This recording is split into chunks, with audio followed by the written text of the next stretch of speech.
Rooted in resilience, inspired by nature, powered by movement. The podcasts where healing meets empowerment. Let's rise and thrive together. And now, here are your hosts, Scott and Melissa. So welcome to our Vital Edge Wellness Coaching podcast. We're going to rise and thrive today. And Melissa, Scott, and we have an amazing guest today, Kevin. But before we dive into that and bring him into the light of our conversation, I want to offer a moment for us to all center ourselves. And Scott is going to lead us in a little moment. Yeah, let's do it. Let's do it. Let's all settle in. We all need a break from the busy schedules and the hecticness of the world. So let's give yourself a minute here and settle in. And if you're operating a vehicle or you're on any kind of other equipment, don't close your eyes, but do be present for the moment. And we'll start a minute with some prompts. So settle in wherever you are. Let your weight be held by the chair if you're sitting, and stand tall if you're standing. And I'm going to encourage you today to hold your hands out in front of you. And on your left hand, close your fist. And your right hand, open your hand. And when you inhale on the right side, close your hand and exhale while you open your hand on the left side. And then inhale left, close. Exhale right, open. Inhale right, close. Exhale left, open. Continue that process, alternating between hands, exhale and inhale. And just feel yourself taking in and letting go. Taking in and letting go with the exhale. Taking out the inhale and releasing all that on the exhale.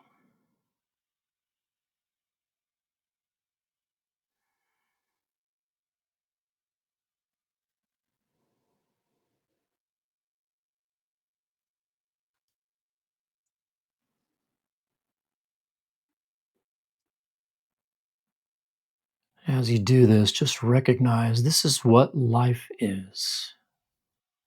You take it in and you let it go. Over and over. One more round, take it in. Final release, long exhale. Open both hands, being open to what is, being present in this moment. And we'll come back into the present moment, into the room, back to the podcast. Move your hands and toes and fingers. And roll your shoulders if you need to. That's my favorite. All that computer work and driving. And welcome to Rise and Thrive podcast. Yeah. Thank you for that. You're welcome. Would you introduce our guest? I just want to hang out for a moment. I know you do. So I have the pleasure to introduce Kevin, and an amazing being that I've gotten to come alongside and witness, already well on his way of transformation when I met him.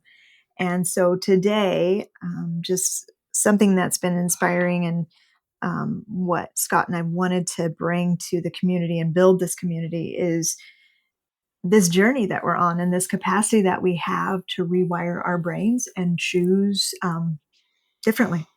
And the consistent effort and passion that I've seen in this individual has been, I look forward to seeing him each week, and it's just been inspiring to me and keeps me on, keep focusing on my practices too, as he is very dedicated to this work, and I'm watching it blossom.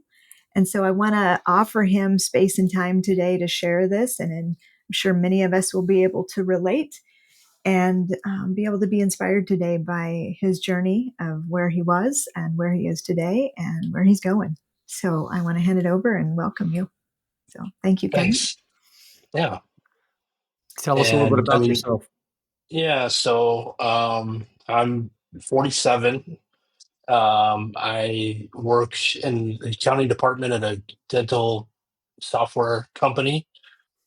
Um, and I do some real estate investing, but I mean, the reason that Melissa and I ended up connecting is that about a year and a half ago now, I was reading Peter Attia's book called Outlive. He's an engineer and a doctor, and he kind of was going through the science of how to live longer, obviously diet, exercise, sleep, all of those things. But the last chapter was about emotional and mental health. And he was talking about how transformative therapy had been for him. And I remember when I was reading it, I was like, wow, that if this guy who I really respect and think is sharp is talking about how much he could benefit from therapy, what would that look like for me? And so he mentioned CBT and a couple other, I think ACT.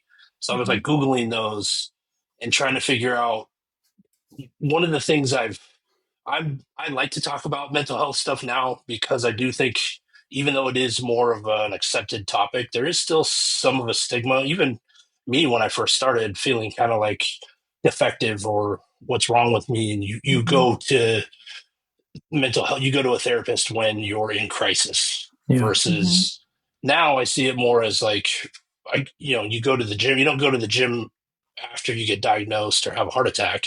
You go to the Right. gym to be healthy. And so I kind of see mental health that way now. But at the time, I just kind of looked for what the therapies he was talking about and then tried to figure out how does my insurance cover this or all the stuff that is kind of a struggle to get started. And I think there's a lot of barriers to entry, unfortunately, in this country to Mm-hmm. get people mental health services. But I did find psychologytoday.com. It Uh-huh. has a filter where you can filter by your insurance. And then the first place I found, I called and it was really, it's funny now to think about because, it's like, well, I've struggled with my eating for, basically my whole life. Like, I guess I could start there and really had no idea there was like this whole massive, bigger issues surrounding, and that an eating disorder was part of that, but it wasn't the entirety of it. But fortunately, that was enough to get me started. So I did an outpatient in online program for a couple months, and then the follow up was to start getting into therapy after that. And so I started in therapy right after that, weekly talk sessions, and it took a while for Melissa and I. Mm-hmm. My therapist was like, "You got to start meeting with Melissa. I worked with her at my other job. She's incredible." And so I was like, "Yeah, I'm down." But there was like an insurance thing there too that Mm-hmm. was weird Mm-hmm. and took a while. So I was like circling her for a while. I was like, okay, I think we're doing this, but I'm not really sure. And then all of a sudden, one day she like texted me and was like, "Hey, we can meet." I was like, okay. So, and that was probably close to Yeah. 9 months, a year ago, Gotta be. something Yeah. like that. And so, I basically have these two appointments every week that I just don't miss, Hmm. and have been instrumental in my growth, and I had a really consistent meditation practice. I didn't realize I'm pretty type A. I was like, okay, I sit in the sauna every night. I heard meditation is good for you, so I just started meditating.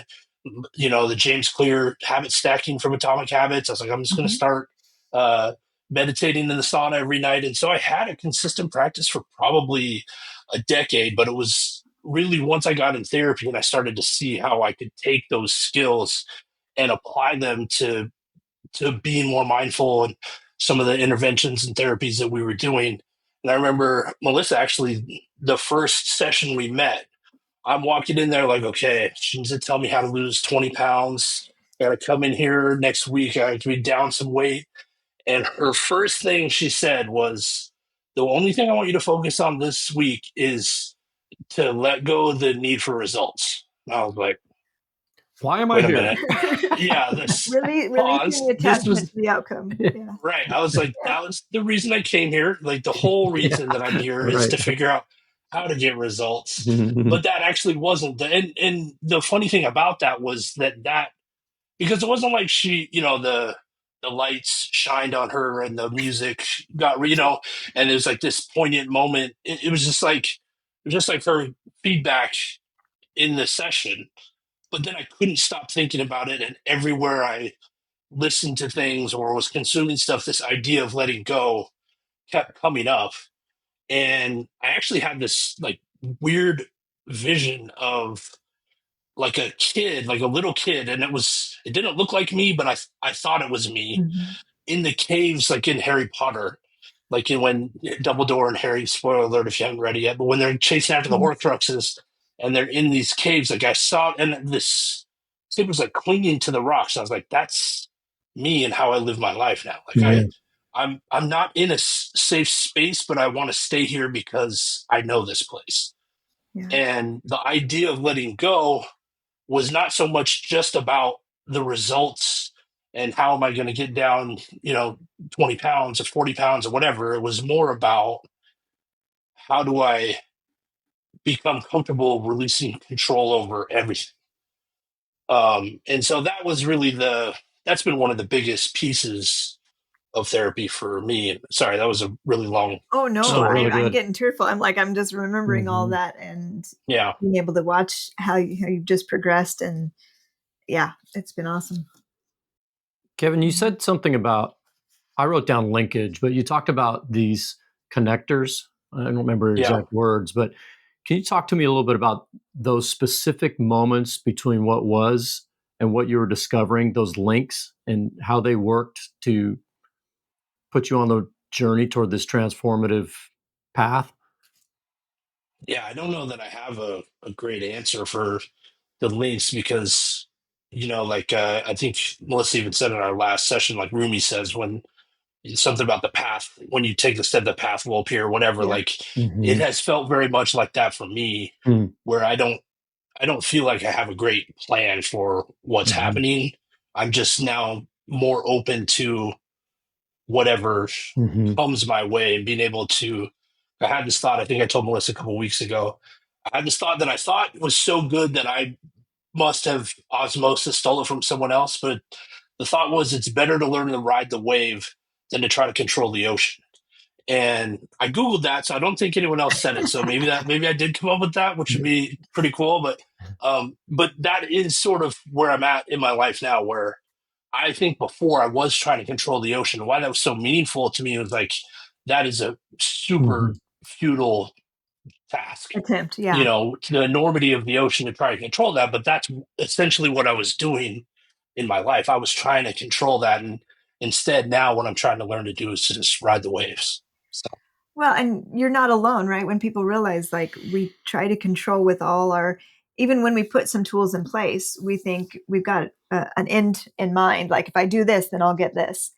And I watched you and Minnie being able to release that and that freedom that comes with all we need. We're whole and complete as we are, and being enough.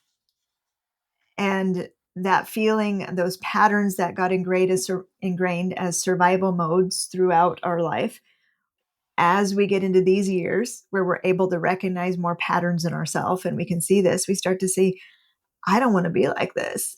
I don't need that rock anymore. And so when we start to have that recognition, we're able to put that rock down. We're able to utilize the tools like you have, and, you know, taking advantage of your type A personality to put those things in place and actually consistently show up. I love that you were able to do that and you let the medicine of all those things affect you. It wasn't that one thing fixed or changed you, it was the accumulation of this support that you've Yeah. dedicated yourself to. And now you're reaping the benefits of, this doesn't bother me as much anymore. I'm able to see things differently. I'm responding differently. And it's been awesome to watch.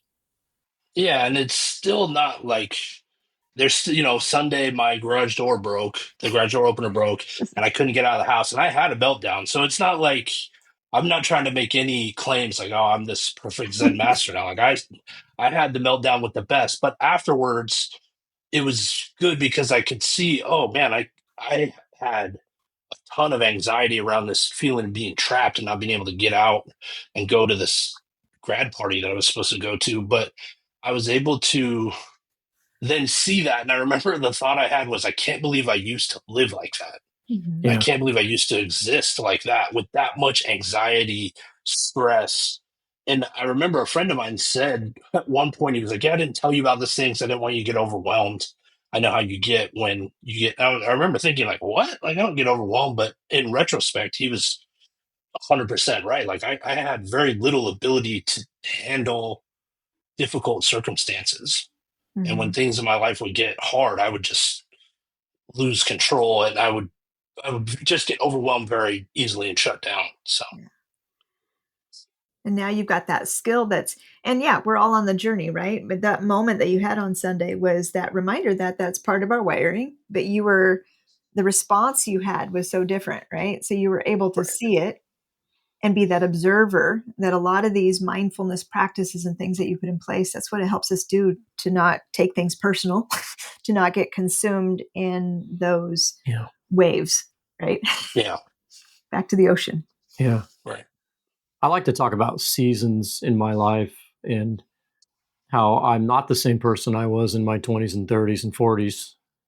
And now I'm in my late 50s. And it's kind of shocking, isn't it, to look back?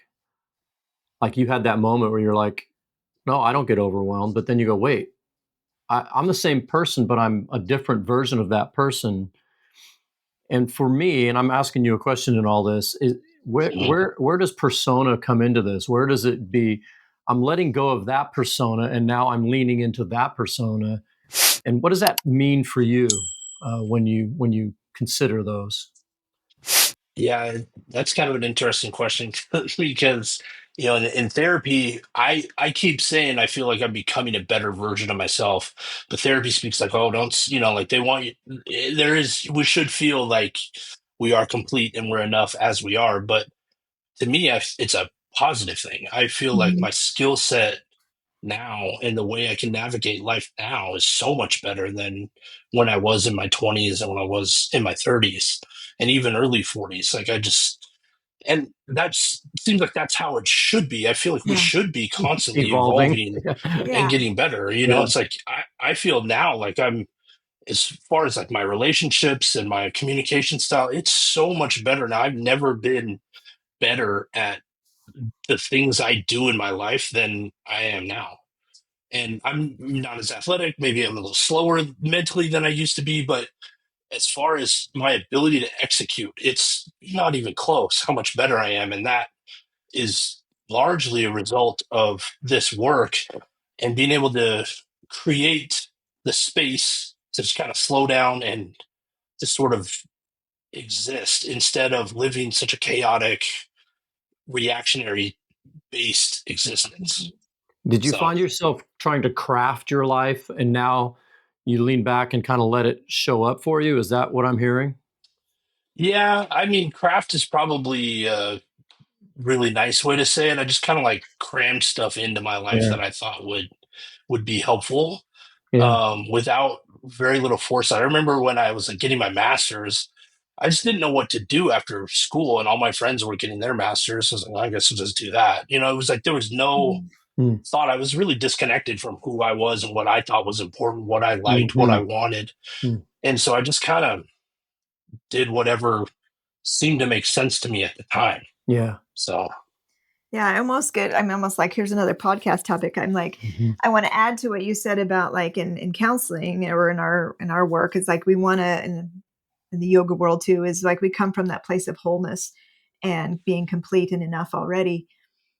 And I almost see that going hand in hand with what you shared, is that it's almost like an uncovering of ourselves as we peel away these outside layers. I see it as it's always been in there, and you happen to choose the path that's helping you to peel away some of that surface stuff and all of those coping things. And I very much can relate with the school thing, like you just did because you thought you were supposed to. And I even listened to something not too long ago about just once you take away that school structure and what we were taught, we were like put into this pattern, and we were with these people that were all like doing the same things at the same time. And so we get kind of caught in that wave. And once you take that away, you're like, who the hell am I? Feel Like, adrift. Yeah. mhm. yeah. And so I just want to add to that. I think that the wholeness is like always there. In my perspective, I see it as like we just start to uncover it. We start to actually tap into it. And I see Yeah, that just that being, reminds me of that story from Finding Joe about the Golden oh, Buddha. yeah. Remember that one? Yeah. Yeah. So, It's a good Netflix. yeah. Isn't it Netflix? No, you can Is it? watch it for free on YouTube now. Okay. Finding They have Joe. it released there. Yeah. Good. That was a Mhm. very impactful movie. I try to watch it once a year at least. So, Yeah. Kevin, I know for me in my transformation, I recognize trigger events that don't trigger me anymore before I get triggered and send me into that old way of thinking. And I still have my moments too, don't get me wrong. But when you go through a traumatic event, garage door broken or something else, uh, what are the tools you use in those moments to keep you centered in the new version of yourself? yeah, I remember I was in my group therapy classes, an outpatient clinic. I remember at one point we were talking about how we talk to ourselves, and she gave the example of I am stupid and how powerful that is. Yeah. Yeah. But then she said, I feel stupid. Also, it removes it a little bit. And then it's like, I think I feel stupid, removes it a little bit more. And then it's like, I can't believe I'm thinking that I feel stupid. Like, Yeah. and it's this ability to sort of distance yourself from the power of Mhm. those words. And Mhm. that is really just more about the awareness. And that for me has been the biggest piece is just let me, shit's going to happen. Sorry, I don't know if I can cuss Oh, on the no. Yeah, you Yeah. can podcast, but Please cuss do. all you want. We it's going to, encourage it. I do. I've let it's it going to go. happen, but I like how I relate to it is more important. And so I I need to be aware of like how I'm feeling in that moment, and then process like what and try to like Michael Singer talks about like the seat of consciousness. Like I was just going to go there. I need to be an observer of Yes. Yeah. this, and I think that's been the biggest thing. Actually, I don't think she would mind me sharing this. My mom, speaking of, we've just had car issues. So she was reparking her car and backed into a pole and like broke her mirror. And she's leaving for Hawaii in a couple days. She was super stressed about it, and she shared all that stuff. And it's funny because now she's such an important person in my life. I see a lot of the traits I have that I inherited from her. Yeah. Yeah. Kind of that same meltdown type of vibe. And I was thinking after the fact, she has a stable retirement, like she can afford just excess money, and the reason she's stressed is because she's going to Hawaii for 8 days. You know what I mean? And she wants to get this fixed before she leaves. Like she could have much bigger problems than that. Yeah. So but I also didn't want to be that guy that's like, well, it's not that bad. So Yeah. I Yeah. was like, how do I kind of help encourage her? And so I texted her that night and I was like, hey, I was thinking about this thing, and then I kind of reframed it with the way I had thought about it. And she texted me back. She was like, that's actually a really good way of thinking about that. Thanks for sharing that. I was like, wow, like Mm-hmm. not only is this having an impact on my life, now the people around me Mm-hmm. that I love and care about are also benefiting from the stuff that I'm learning. Yeah. So that was pretty cool too. And I don't know if that was even answer to the question you asked, but It that's, absolutely did. Yeah. And I'm glad you brought up Michael Singer because I've got a note here based on one of your comments that noticing that you're still here. He says, notice if you're still here. Notice if that voice, who is that voice? What is that voice? Is that you? Is that coming from somewhere else? Of course it's you. And so I love that you brought Michael Singer into this because we're always going to bring Michael Singer into our podcasts and yeah, noticing that self and the voice and not ignoring it and fighting it. And then just to tag on, I think Melissa's going to make a comment too that part of the reason we love this work is because we grow from it just like you did from your mom. When I'm working with a Mhm. coaching client, I'm learning all kinds of things about myself through that person. Mm-hmm. And it gives you a moment to kind of get a barometer of where you are on your journey and to use tools others are using to help your journey. That's why we want to create this community through Vital Edge Wellness Coaching is to share these stories to help each other along the way. Mm-hmm. And this is a great opportunity to talk about our retreat. We have a retreat coming up in September 5th through yeah, 11th. And this is exact No, 11th 11th through 15th. I keep doing that. I got another event that's happening September 11th through 15th. Editor, edit that out. And that's another opportunity to get away from things so you're not being distracted by your day-to-day stuff so you can create new habits and come back with those. So I love those concentric rings. And then the support to keep those habits That's right. in place. That's our goal. It also leads me, what you said with your mom is just perfectly, because I know that a passion is growing in you to share. It's like, share this message. But just being and doing what you're doing, right? That speaks louder than words. And as you see it, it's just seeping into those around you. It's like the frequency. What has it been studied that it's 4 to 6 feet up from? Yeah. So when you do your practices every day, that's shifting your frequency when you go into work, when you're around your mom, all that kind of stuff. And so I want to give you a moment to share that you have taken a huge step into, like, I'm going to do this. I'm going to bring it into my workplace. I'm going to start to spread this kind of support. And I remember way back you shared with one individual at work that you just took a moment to breathe with them and started to shift their world. So I'd love to let you share that and inspire Yeah, that people right was now.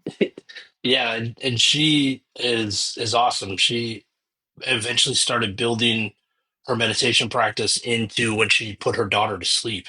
She was like, I would just struggle to get her to go down. Now I just spend that time meditating and then she falls asleep, Yeah. and then, but again, like, then the practice, I was listening to some podcast the other day about meditation, his audio book, and he was saying, I can't remember, it was some like Thich Nhat Hanh, like one of those guys.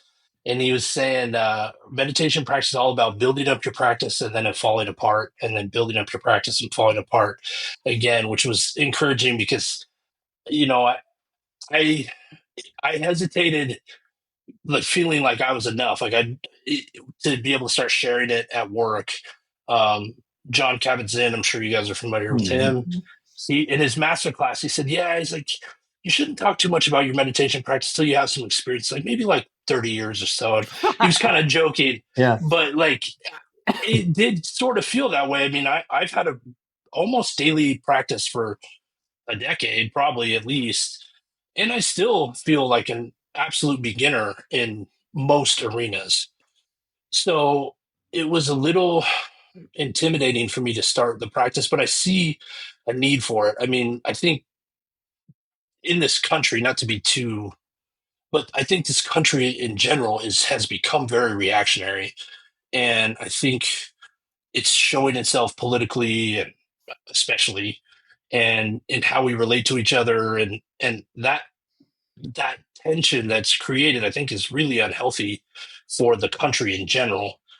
And I don't have any, thoughts that I can impact the whole country, but I do think, like, in the community I'm around, I can have an impact there. And so that's why I did start at work, because I see those people so often. And I do see a need there. The job, there's a certain section of the job at the place I work that I don't do anymore, but is very difficult and very stressful. And so my hope is eventually we can incorporate some of those tools into the actual training to help people, help, cut down the turnover in the company, and some of the improved employee satisfaction through some of these tools. So, yeah, so we started a mindfulness club, and we've met once, and our next meeting is coming up in a couple weeks this month. So Fantastic. I love it. I'm a huge believer of mindfulness at work. I got my certification as a mindful facilitator at work several years ago. I think you're onto something. That is where you create transformation, is in your community and workplaces. And if you can benefit the company by reducing turnover and increasing morale and allowing people to navigate stress, the stress that's always going to be there in the job, that's probably not going to go away. But the way you deal with it, that's a win-win. And then they get to carry that benefit into their personal lives. And so I think the workplace is a fantastic place to focus on mindfulness. And not everyone will want to participate, and that's okay. So right. my hat's off to you. I think you're on the right journey there. That's really great. Well, and that's what I Nice. love is, even though others won't want to participate, they're going to benefit Right. because the frequency will change, the environment will change. I know you have kind of a vision for, and it's awesome that you have receptive owners at the higher up to say, yeah, go for it, let's do this. And you've got some support with other employees starting to come, and I just love to see that. And when we feel like it's so small, right? I always go back to, like, something my teacher's always talking about, like the collective consciousness, like that wave coming back to the ocean again. you're doing so much for that whole entire power that's going to shift, right? We've got to join together. We've got to be the peace and the calm and the chaos, you know? And so I look at it as huge, not thinking, oh, I'm just going to help these people around me. Yeah. It's a bigger wave that's going on. Yeah. So I'm excited for you. You mentioned earlier about the importance of you compared mental fitness to going to the gym and physical fitness. Mm-hmm. The mental fitness piece is, you said you have a practice, but it does require repetitive, engaging exercise. And so I'm wondering if you could share with our listeners and viewers what your mental fitness routine looks like. It'll be different for everyone, right? And we all know that. Sure. But the key is the beginning. There's magic in beginning, and you obviously have begun this. And so, for those of you out there who haven't begun, maybe Kevin can share a few tips on creating those Yeah, and I exercises. think it's been different over seasons of my life, and I feel like I'm getting closer to what I'd hoped it could be like in my 20s, but I just wasn't. Hmm. I didn't have the routines yet built into my life, that I have now. So ideally, obviously, this doesn't happen every day. Sometimes it's different, but what I'm doing most days is there's a book called The Changed Mind, which I would highly recommend, by David Bayer.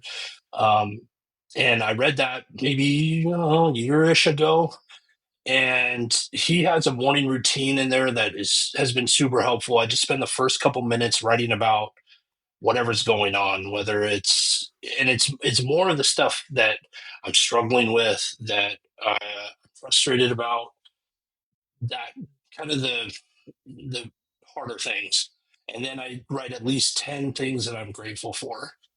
And then there's a visualization piece, 5 minutes, where he actually recommended using music and kind of to see it like a movie montage. Yeah. So that's what I do. So I have this playlist that I use. I can send it to you guys if you want to link it in the show notes or whatever. But Sure. I use that, and I just visualize. He said to visualize. You kind of put down all the nasty stuff, and then you put yourself in a grateful mindset, and then you visualize what you're trying to manifest, be, do, feel. Mhm. And so I'll just spend 5 minutes watching this movie in my mind, and then I do 5 minutes with a meditation timer where I just am trying to be mindful, count my breaths. That's what I do in the morning. At night, I sit in the sauna. I have like a little janky sauna here in my house. And I sit in there, and I usually will do a transcendental meditation session there. I did that training, I don't know, probably 8 months ago. And that's a 20-minute thing, mantra based, which it has a different feel than mindfulness meditation, but has been super beneficial as well. So that's like the keystone practices that I have built in. And then what it's really supposed to be about is how do we take what I'm doing there and apply that to Mm. the rest of the stuff that's happening in my life. So that's the real practice. But Mhm. Well, That's great. I've seen awesome too is that you weaved it into your day throughout the day, right? Those moments at the yeah, dog park, and right. and bringing that mindful movement, mindful breath, all that stuff. It just starts to become you. So it isn't. These are awesome practices, but that's kind of these bookends to our day, and then it just starts to seep in more and more, and that's just lovely to watch this way of being showing up. Yeah, that's very impressive. And I think that I struggle with my evening practice still. My morning practices are solid. It seems to me like, for me anyway, it's hard to stop in the evening to do it, and then I go to bed and I'm like, oh, I'm tired. I'm going to go to bed. Mm, So I would encourage people to still show up. We've mentioned this before on the podcast. Just show up on your mat, or show up on your chair, or show up in your spot. Even if you shorten it, it's still telling yourself this is important and I'm here, even if it's for a minute and not your 15 minutes. And so that's uh-huh. what I tend to do. If I am not feeling it, I'm just like, okay, well, I got to do at least a minute or two so I can tell my body that in my Yeah. mind that this is important.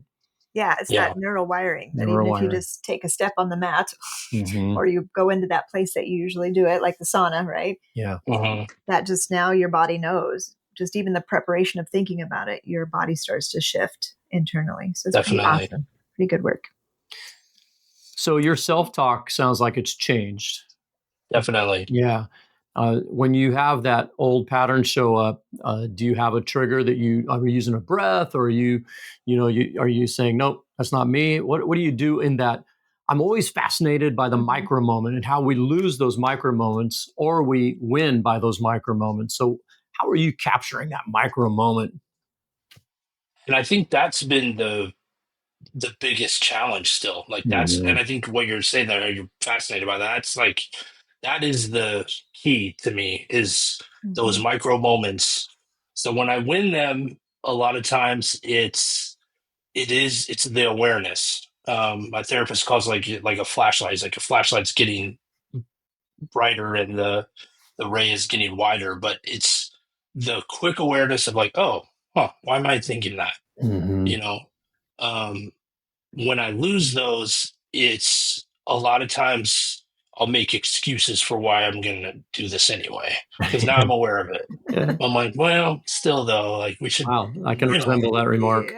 Yeah. So, but I guess the wins, which is probably what we're trying to figure out how to be better at that. I think the wins for me have been awareness based and just acknowledging it. And when it's acknowledged, there's less power in those things. So like I would have a trigger when I was coming back from the dog park. I would be like, oh, it sounds good. And that was like the trigger to go eat some kind of food that that's not healthy and I don't want to eat. But like, oh, it sounds good. And so, but once I recognized that was a trigger and something that a thought I have all the time that leads me to do things I don't want to do, but just the acknowledgement of that then made that way less powerful. So I don't really know what the skill is, but just being aware of what's happening has been super helpful and has helped me to make healthier choices. Yeah. And I want to share to our listeners, and ourselves included, to remind ourselves that's what all these practices help to provide. Like, your consistency and your dedication to the practice has given you more brain power to be able to become more aware. Right. And most of us are mindlessly moving through our day, and the mindful moments, the meditation, everything that you're doing is creating that awareness. So I want to tie that together for our listeners to realize that these it's not just a checklist. Oh, I did my gratitude, I did my meditation, I did that. You're involving yourself in that because a lot of deeper inner work is happening. And that's where we start to uncover more and more patterns, thoughts. Yeah. At the same time, I would say that the checklist is still better than not doing the checklist, because I think for 10 years, I kind of was just checking it off the list. But then once I got into therapy and I saw how I could use those tools that I've been practicing for a decade, it was like, oh, so I think it's like, as far as therapy's gone, I feel like I've taken to things really quickly and I've made progress faster than, I don't know, I would have had I not been doing these practices. Yeah, you built a great And foundation. so like, even though I don't think that those practices were having this transformative impact all the time on me prior to therapy, I do think once I was ready, then those skills were already in place. They primed the pump. For sure. Right. Yeah. Yeah. No, that's awesome. Well, Kevin, thank you so much. We always like to leave with one question, and that is, if someone is just beginning this journey, based on your experience, what is, in a sentence or two, what would you suggest they focus on? A transformational journey, or where they're maybe they're stuck and they're just like, because ultimately you're seeking happiness and joy and fulfillment, and you're finding that this is the way for that self-awareness. If they're just starting that journey, where would you, based on your experience, how would you advise them to start that?